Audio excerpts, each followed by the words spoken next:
So isang magandang umaga po muli sa atin mga kaibigan. Latest weather update po tayo ngayong umaga ng linggo, May 12, 2024. Pero bago tayo magpatuloy, pa-like and subscribe po muna at pahit na rin ang notification bell.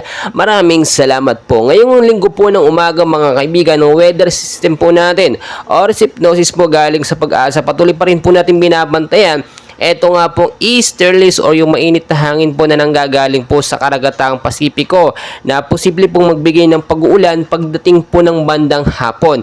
Pero kung titignan po ninyo mga kaibigan, magandang balita na rin ito dahil unti-unti na po nag-i-slow down or nagko-cool down yung init po sa ating bansang Pilipinas ngayon. Nasa 34 degrees Celsius na lang po yung init ng hangin na ating nararamdaman at magandang balita ito dahil nga po ay na rin sa Pag-asa, posibleng kalagitnaan na lamang po ng Mayo. Ito nga pong init na ating nararamdaman at magsisimula po yung tag-ulan bago po matapos sa pagtatapos po ng buwan ng Mayo. So maging handa po tayo. Sa area po ng Metro Manila mga kaibigan, kasama na pong ilang bahagi ng Luzon, Visayas at Mindanao, posible po makaranas ng maulap na kalangitan, no? Bandang hapon madalas hanggang sa gabi po at posible din magkaroon ng mga isolated light rains to heavy rainfall.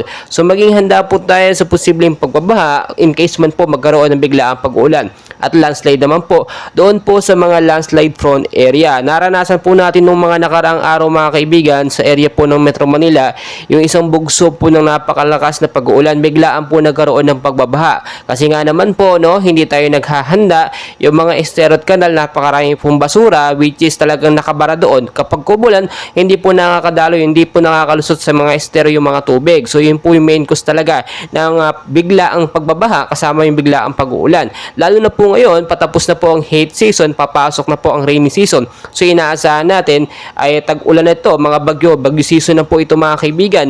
At taulinawan ko lamang po mga kaibigan, as of now, no, wala pa rin po tayong bagyong binabantayan sa loob ng Philippine Area of Responsibility mga kaibigan. Pero tignan po ninyong mabuti, ayon din sa ating pinaka-live radar, may mga binabantayan po tayo na mga cloud cluster o yung mga kumpol ng kaulapan po na posible pong maging LPA or active LPE hanggang sa maging bagyo po. So ngayon po ang inaabangan po natin yung kauna-unahang bagyo po na posibleng pumasok ngayong taon po ng 2024. Wala pa pong bagyo mga kaibigan, no? So inaasahan po itong unang bagyo na ito posible pong maging malakas or posible din pong maging mahina. Kadalasan po kapag sobrang init ng ating nararanasan, katulad po o kasunod po nun or yung malakas po na bagyo ang sumusunod mga kaibigan.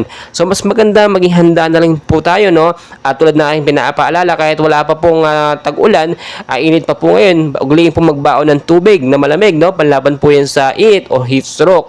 Ganyan din po, payong po, no? At saka sombrero, panlaban po sa biglaang pag-uulan. So mga kaibigan, magandang umaga and please huwag kalimutan mag-like and subscribe for more weather updates.